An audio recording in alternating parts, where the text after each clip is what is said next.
Hello everyone, Charles Watts here, the Arsenal correspondent at Gold, joining you on Friday, the end of the week and 2 days before Arsenal's final game of the season. God, it feels like it's been going on a long time, doesn't it? But anyway, we've been speaking to Mikel Arteta this morning in what is his final press conference of the season ahead of that match against Brighton at the Emirates on Sunday. So as always, I thought I'd pop on here, go on about what he had to say, go over some of the key quotes from that. As you can imagine at the moment with all press conferences, a lot of it really is focused on what's going to happen in the summer. He did talk a little bit about the game, give a little bit of a team news update ahead of that Brighton game. So I will get to that. But I thought I'd sort of cast my eye over and discuss a little bit some of the key points. He talked about Joe Willock's future. Obviously, Joe Willock's starring up at Newcastle at the moment. He talked about Hector Bellerin as well. He talked about the Conference League, which Arsenal still have a chance of qualifying for at the weekend if they manage to get 7th if they beat Brighton, and then Tottenham and Everton drop points. Takeover talk, that sort of thing, and the fact that fans are coming back. 10,000 of you are going to be at the Emirates on Sunday, which is going to be absolutely great to see. Can't wait for that. There are going to be protests, though. The Arsenal Supporters Trust put in something out today calling for fans to make their voices heard at the weekend. There are other protests planned from other supporters groups as well, so it'll be interesting to see just how big they are inside and outside of the ground on Sunday. Mikel Arteta speaking a little bit about what sort of atmosphere he is expecting in the game. But we'll start with Joe Willock, shall we? He is certainly the talk of the town at the moment, or the talk of the toon, you could say, given his performances up at Newcastle. Newcastle absolutely loving what they're seeing from Joe Willock. Steve Bruce has made no secret of the fact that he would like to keep him next season, turn that move into a permanent move. Sources up in Newcastle, reporters up there, certainly seem to suggest that Newcastle are going to be putting in a bid for Joe Willock. Saw the figure of £20 million mentioned recently, though, and if Newcastle really think that's going to tempt Arsenal into doing business, I'm not quite so sure about that. Given his performances, maybe when he went up there, 20 million would have just about got him, but given what he's done since he's been there, given the goals he's scored and the form he showed, I think they'll be very, very lucky if they can convince Arsenal to do business for £20 million. I think it's going to take a fair bit more than that to get Joe Willock to move up to St James's Park. But Mikel was asked about it, obviously, said, is Joe Willock going to be at Arsenal next season? He said, for sure, because he's got a contract and that is going to be here, that's for sure. I'm really happy that things have gone so well because of the potential that he has. I think it was great for him to go away and have a different experience. He has grabbed that opportunity in a really positive and remarkable way, and he will come back to us. We will have a conversation with him and plan the next few years for him. So Mikel's certainly suggesting there that Joe Willock will be part of his plans next season and that he will remain at Arsenal. Now, I would take all that with a little bit of a pinch of salt. Really, what else is he going to say? He's not going to come out and say, yeah, no, he's going to go. We'll accept an offer for him. When he's asked that question, it's just not going to happen. It'd be a bad thing for business because Newcastle, or other interested parties will think, oh, we can try and get him on the cheap if he's going to do that. He's just simply not going to say that sort of thing. This is always what he's going to say.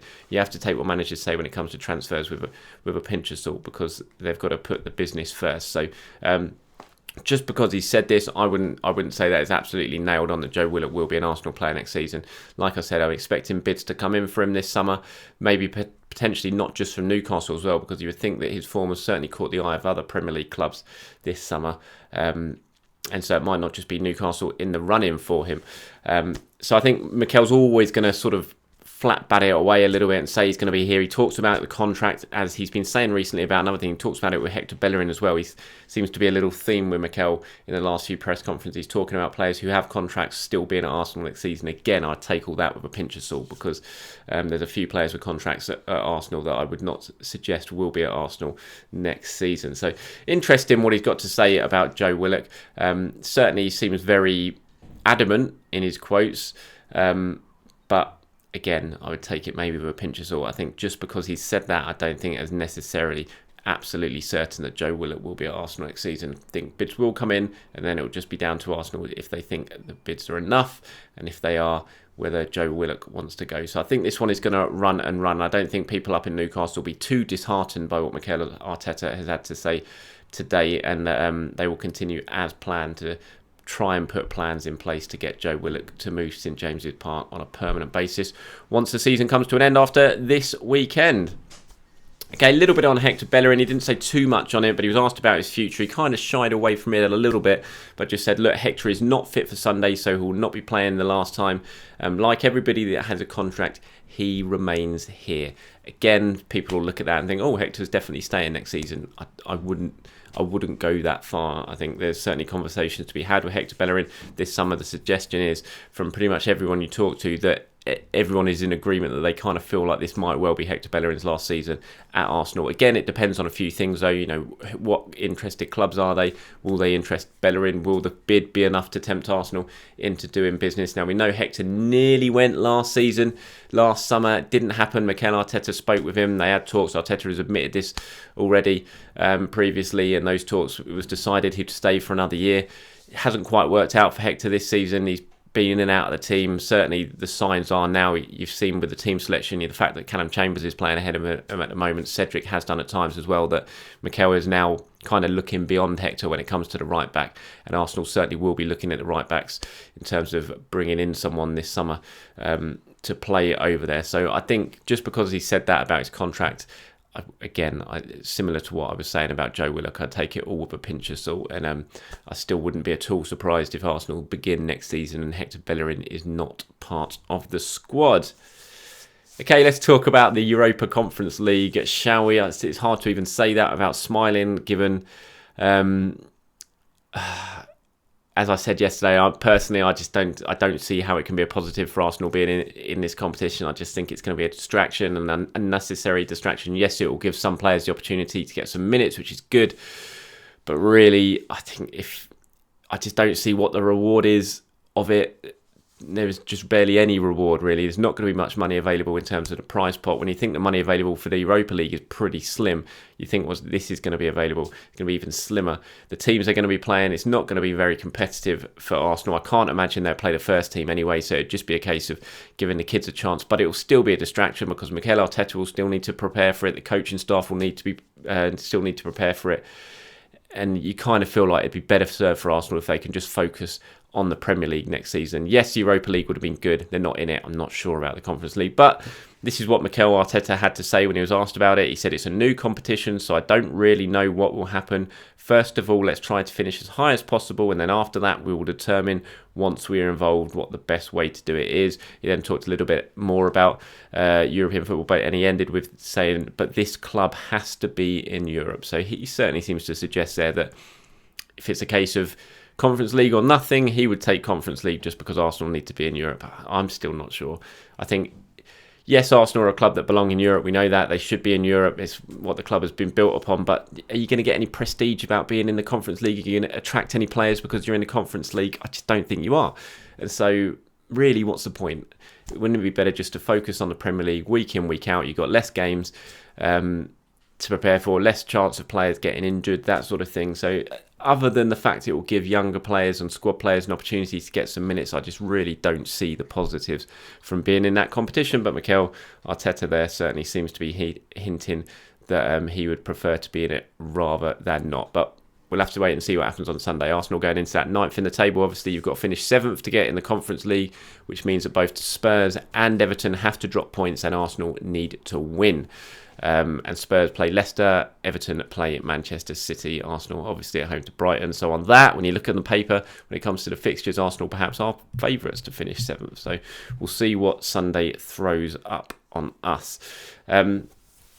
Before we get to that game, a couple of little lines from Mikel. We talked about being second in form over the last 23 Premier League games. They would be second in the table over 23 games, and obviously there's 38 in a season, so it doesn't really mean much, but it does show how bad those first 15 games were, or that run in November and December was. And he said, yes, it's really good, but the league has played over 38 games. At least what it does show, though, is we are able to do it, and we've been a little bit more and when we've had a little bit more context, more normal situations, I'm very positive about what we can do. But at the end of the day, we are judged on what we have done over the whole season, and it is not for sure where we want to be. Just a little bit on the takeover talk before I get to the Brighton game. Dennis Bergkamp coming out yesterday talking about Daniel X takeover. It seemed to suggest there was a second bid table. We're not sure if that is true yet. We haven't had any response from Daniel Ek or from the Cronkies about that, but Bergkamp hinting at it, and also saying that Daniel Ek isn't going away, and saying that him, Thierry and Patrick Vieira aren't going away either, and that they are in this for the long term. Kind of feels like that was in response to Daniel Ek's original statement, where certainly it felt like he was saying that now that bid has been rejected, that he wasn't going to go in with anything else, and he would just remain interested if Stan Kroenke changed his mind. Mikel was asked about it, and said if we can all draw a line under the takeover talk now, and he said, I really hope so, because it's been very clear where the owners are standing. I think I've given my view on the situation just for the benefit of the club, which is the only interest really of everyone who supports the club. The aim is to get the unity and togetherness that we need to be back to where we want. That is all.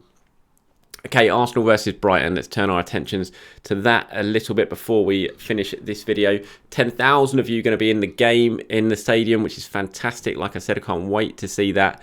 There will be protests. There are protest plans. Various supporters groups are going to be holding some sort of protest. The Arsenal Supporters Trust putting out their plans this morning and calling for fans to make their voices heard inside and out of the ground, and on social media to use the Kroenke out hashtag and fans in hashtag. I think they'll be handing out things during the game on Sunday, which can be held up, hopefully spotted by the cameras, that sort of thing. So there is going to be plenty going on at the game. And Mikel was asked, what sort of reception you expecting for the fans. He said they haven't been at the stadium for a long time. We haven't managed to be together, so hopefully it will be a positive atmosphere to support the team, and the team trying to give them joy and win the game. So Mikel hoping that we get a positive atmosphere. I'm sure we will. Like I've said about that Arsenal Supporters Trust protest that is being planned, they did have called on to air their frustrations, but they did also say, once you're inside the stadium, make sure you get behind the team. But yeah, so it's going to be an interesting one, as we've seen in the last few home games now. It's always seems to be some sort of protest outside the ground. I don't think that's going to be going away any time soon. In terms of team news for the weekend, looking pretty solid for Arsenal. Obviously, Hector Bellerin won't be involved. Mikel Arteta confirming that today.